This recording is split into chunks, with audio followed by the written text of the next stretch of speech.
You're watching Varsity with Ryan Aber. I'm Mike Sherman, here to talk to Ryan about Patrick Ahearn, the Norman cross-country runner, who will hopefully be coming back to Norman this week after the tragedy down in Florida. Ryan, what's the latest on Patrick? Well, he regained consciousness late last week, had a couple surgeries, seems to be doing really well considering the situation. They thought that there was no way he was going to be back for the start of school later this month. Looks like he's going to head back to the city sometime later this week. It's going to take him a while because they can only drive 2 or 3 hours at a time. They want to keep him moving, things like that. But considering where he was right after the accident happened, things are going a whole lot better. A summary of the accident: he was involved in a terrible jet ski accident in which he collided with another boat.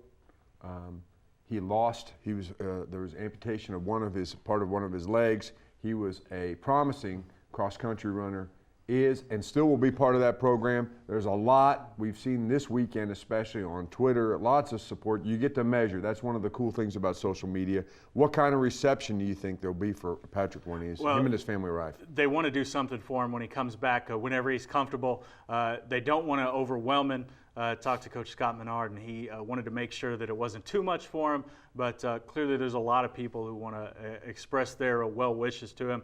A lot of the OU football players especially had some things to say on social media. He was a big OU fan, obviously being from Norman as well, and it'll be interesting to see if they do anything for him. But they wanted things to be special when he gets back. He wasn't the best runner on this team, state championship team a year ago, but he was the heart of it.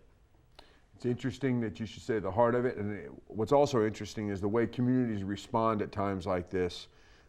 You've seen it from all corners of Norman, but you also get a sense that his cross-country coach is really strongly involved in all this. Absolutely. He's been keeping everybody updated. He's been the one communicating with the family and keeping his team updated and keeping us updated. Some of the other family of the cross-country runners have been reaching out and trying to do some other things, including getting in touch with the runner from South Africa who ran in the Olympics with the prosthetic leg and is going to run in the Paralympics. I think there's been some talk of communication between those athletes, which would be interesting.